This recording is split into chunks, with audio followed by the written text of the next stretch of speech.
April the 12th, 1945. Somewhere outside Remagen, western Germany. The air still tasted like cordite and burned wood. Sergeant Thomas Weller raised his fist, signaling his squad to halt.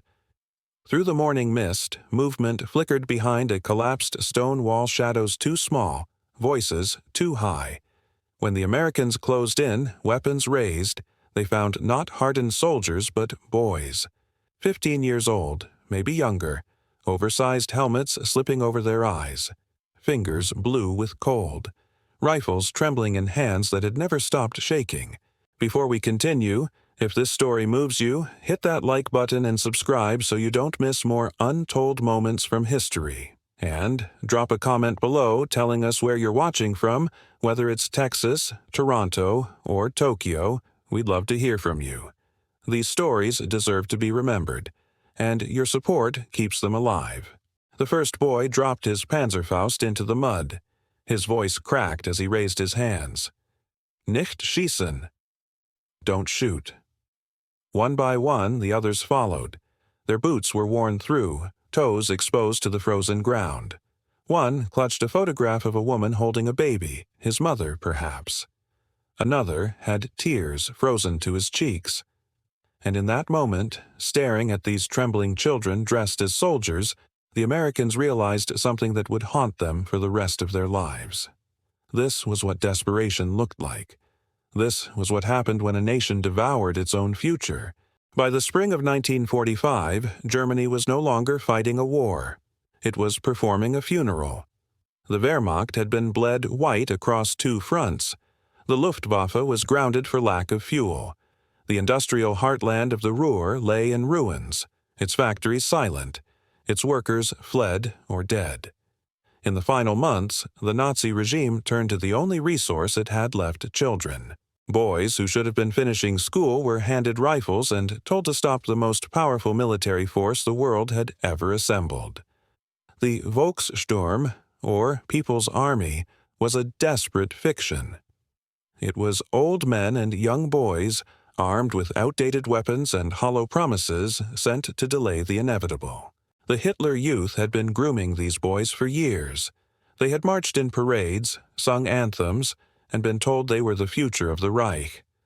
Now that future was collapsing in real time, and they were being fed into the machinery of a lost war. Some were given a week of training, others none at all. They were issued uniforms that didn't fit, weapons they didn't understand, and orders to fight to the death. Their commanders told them the Americans were savages, that surrender meant torture, execution, or worse.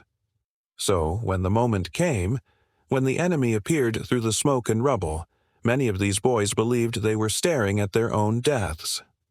Private Daniel Jenkins, a farm kid from Iowa, later wrote in a letter home, "We expected soldiers. We found kids who looked like they belonged in a schoolyard, not a trench." The squad stood frozen, caught between instinct and disbelief. These were the same boys who had been raised on propaganda films, who had pledged loyalty to a madman, who had been told that dying for the Führer was the highest honor.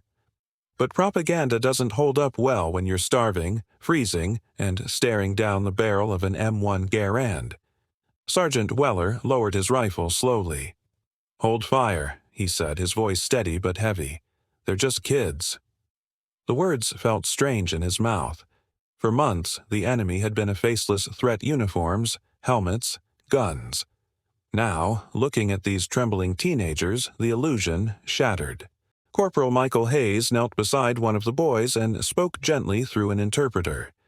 "It's over. You're safe now." The boy didn't answer. He just stared at the canteen Hayes offered, his cracked lips trembling. When he finally drank, water spilled down his chin like a baptism. The Americans had seen horrors across Europe. They had liberated concentration camps, walked through bombed-out cities, and watched civilians flee in terror. But this was different. This cut deeper. These boys weren't monsters. They were victims of a system that had weaponized their youth, of leaders who had gambled their lives on a war that was already lost. One of the GIs muttered, "Back home. My kid brother's that age." No one replied. They didn't need to. The patrol regrouped and made the call. The boys would be taken to the rear, fed, examined by a medic. There was no argument, no debate, just the quiet march of boots through the mud as the captured soldiers followed behind, their weapons left in the dirt like forgotten toys.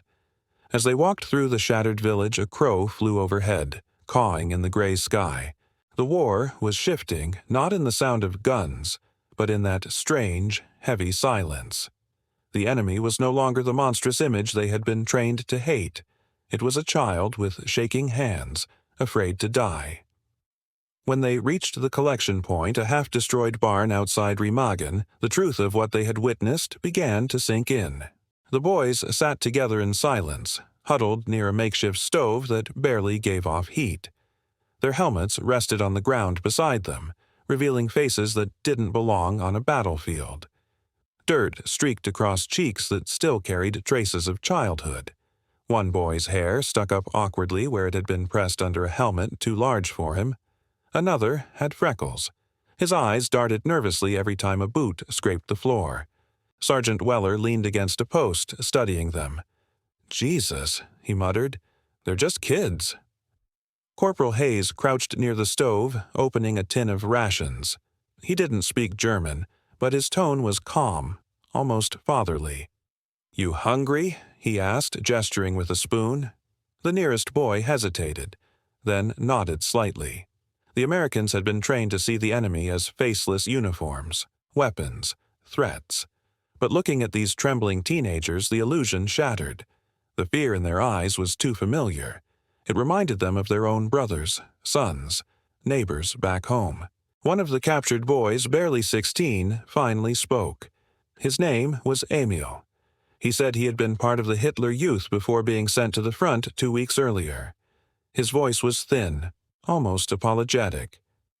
"They said we must fight, that if we surrender, the Americans will kill us." Corporal Hayes looked at him for a long moment. "Do we look like killers to you, son?"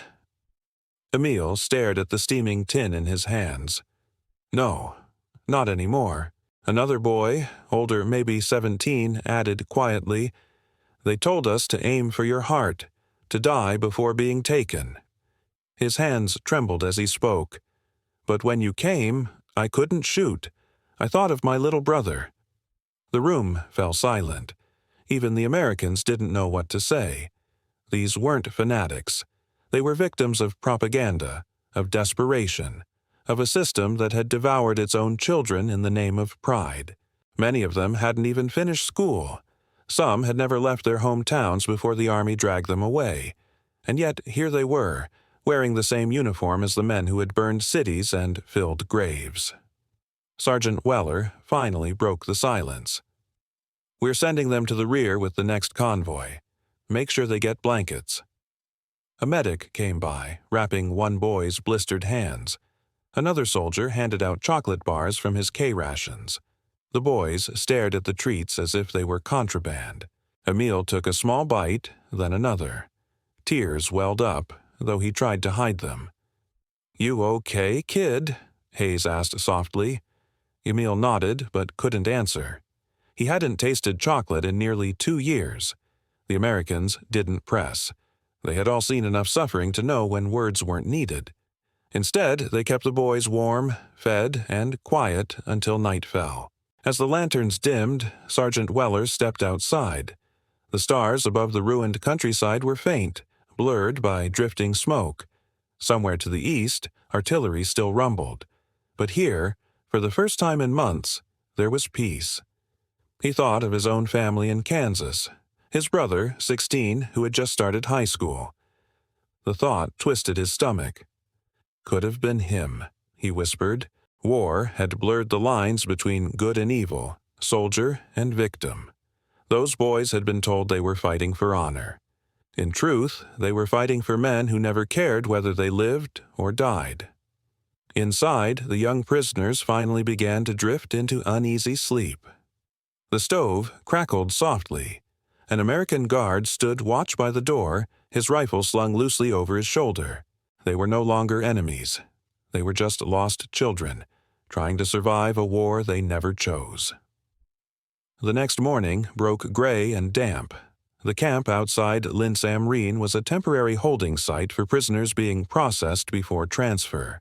Rows of canvas tents stretched across a muddy field, guarded by a few American MPs and ringed with barbed wire. It wasn't a prison in the strict sense, more a holding ground for lost souls, waiting to understand what came next. The boys sat in silence, wrapped in blankets too big for their thin frames. Steam rose from the tin cups of coffee the Americans had passed around. Most of them had never tasted coffee before. The bitter warmth filled their bellies, calming nerves that had been strung tight for weeks. Corporal Hayes moved between them, handing out more rations. "Eat slow," he warned in a gentle tone. "You'll make yourself sick otherwise." Emil nodded, chewing carefully on a piece of corned beef. The salt burned his cracked lips, but he didn't care. It was food, real food, not the thin soup and stale bread they'd been given at the last German outpost. Nearby, Private Anderson was patching a boot for one of the younger boys, using string and a needle. "Can't have you catching frostbite again," he said, grinning. The boy didn't understand the words, but he smiled back all the same. The Americans treated them not like prisoners, but like children who had wandered too close to danger. There was discipline. Yes, they couldn't wander far or touch the weapons stacked nearby, but there was also warmth. No shouting, no hitting, no humiliation. For the boys, it felt unreal. They had been taught that surrender meant death, that Americans would shoot them or send them to the mines. Instead, they were being fed, clothed, even spoken to kindly. It was a contradiction too large to process. Later that day, a Red Cross truck groaned through the muddy gates, its white emblem streaked with rain and dust. The men inside jumped down, boots splashing into the puddles, and began unloading parcels from the back boxes stamped with foreign letters, smelling faintly of soap, flour, and metal. When they opened them, the air filled with scents the prisoners had almost forgotten. Biscuits sealed in wax paper, tins of condensed milk, and small chocolate bars wrapped in silver foil that caught the weak sunlight like mirrors. The boys stared, silent and wide-eyed. The Americans called out orders and handed out parcels, their voices calm but brisk. One soldier, Private Hayes, crouched beside a small group of German boys. Most couldn't have been older than 16. Their uniforms hung loosely on thin shoulders. Their eyes darted between curiosity and shame. Hayes picked up one of the bars, peeled back the foil, and handed it to the boy nearest him. "Chocolate," he said, pointing with a half-smile. The boy's name was Emil. He hesitated before taking it. For months, his meals had been watery soup and hard bread. He stared at the silver-wrapped piece in disbelief. Then, carefully, he broke off a corner and placed it on his tongue. The sweetness hit him like memory, sharp, rich, impossible. It was the taste of childhood, of winter mornings before the war, of his sister stealing sugar cubes from the kitchen. His eyes flickered, and something in his face softened. He broke the rest of the bar in half and held out a piece. "For meine Schwester," he said quietly. "For my sister." Hayes didn't understand the words, but he saw the meaning. He smiled faintly and nodded. "Keep it safe, kid," he said. Across the camp, the other boys huddled around the stove, rubbing their hands against the thin warmth while the older prisoners spoke in broken English with the Americans who knew a little German. They asked about baseball, about New York, about the sea. To them, America was legend, a land of movie stars, cars, and endless food. And now the men from that faraway dream were here, handing them blankets, cigarettes, and something far rarer, kindness. For the first time in months, laughter flickered between the fences. It was uncertain, almost fragile, but real. That evening, the camp sank into uneasy silence. The sounds of war had faded. No shelling, no bombers, just the slow drip of melting snow and the distant rumble of thunder over the Rhine. Emil lay awake on his cot, staring at the rafters. His body ached, but his mind wouldn't rest. He thought of his village, of his teacher who had told them the Führer was their savior, of the posters promising glory and destiny. He thought of his father, drafted and gone. He thought of his sister, who had waved as he left for training, her ribbon fluttering in the cold wind. All those promises, honor, victory, greatness, felt like lies now, hollow and cruel. The Reich that had seemed eternal was nothing but mud and ruins. He turned his head toward the fence where an American guard paced slowly, his rifle glinting under a lantern. The man's shoulders sagged. He looked tired, not dangerous. Emil wondered what kind of soldier could fight with such power and still show mercy. For the first time, he didn't feel hatred, only confusion and something close to gratitude. He whispered softly into the dark. Danke. The guard didn't hear him, but maybe that didn't matter. 2 days later, the skies cleared. The Rhine shimmered under pale sunlight, and the air smelled of damp soil and grass instead of smoke. From the barracks, the prisoners could see distant hills greening again, proof that spring had survived the war. That afternoon, Sergeant Weller gathered his men beside the trucks. The orders were clear. The prisoners would be moved to a larger facility near Koblenz. The war was almost over, but order still mattered. "Make sure they're fed before we roll out," Weller said, "and keep things calm. No roughness, we'll do this right." The Americans nodded. They had seen enough of hate to know mercy cost nothing. That night, the fire burned low. Emil and his friend Karl sat close to the flames, their faces glowing in the orange light. Karl's hands were bandaged from frostbite. His eyes were hollow. "Do you think they'll send us home?" Karl asked quietly. Emil shrugged. "If there's still a home to go to." Karl looked down. "They told us we were heroes," he said, "that we were saving the world. Now I feel like nothing." Emil thought for a while before answering. "Maybe that's how you start again," he said, "when you stop believing in the lies." Karl didn't reply. The fire crackled softly. Beyond the fence, an American guard hummed a slow tune, something bluesy and sad. The sound floated through the night like a ghost. Morning came gray and cold. The prisoners lined up in silence. Trucks idled in the yard, engines rumbling. Each boy carried what little he owned, a blanket, a photo, a scrap of bread wrapped in paper. The Americans checked the lists, called out names, and helped them climb aboard. When Emil reached the truck, Hayes was waiting nearby. The two locked eyes for a moment. No words passed between them, none were needed. Emil raised a small hand in farewell. Hayes lifted his own. "Good luck, kid," he said softly. The engine roared and the convoy began to roll east. Through the wooden slats of the truck, Emil saw the countryside blur past fields blackened by fire, houses without roofs, orchards split by shell fire. The land looked exhausted, like a body drained of life. Yet, somewhere beyond the smoke, spring was waiting. He closed his eyes, not in fear this time, but in something quieter. Hope. He let it sit there, small but steady, in his chest. Hours later, as the trucks rumbled along the ruined highway, Emil thought about the Americans, their strange humor, their easy laughter, their discipline without cruelty. He remembered the guard who had given him water when he stumbled, the medic who changed Karl's bandages without a word, the man who shared his cigarette instead of turning away. Emil didn't know why they did it. Maybe it was pity. Maybe it was duty. Or maybe they understood something deeper, that mercy wasn't weakness, that kindness wasn't surrender. As the sun broke through the clouds, the convoy passed a field of wildflowers pushing through frost yellow and white, reaching for light. Emil pressed his forehead to the truck's slats, watching them blur past.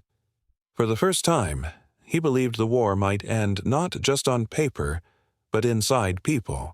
Later, historians would write of battles and ruins.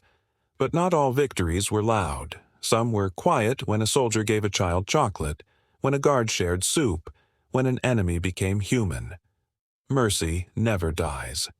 It passes on, whispering that strength without compassion is ruin. Emil held that truth as the truck rolled toward the horizon.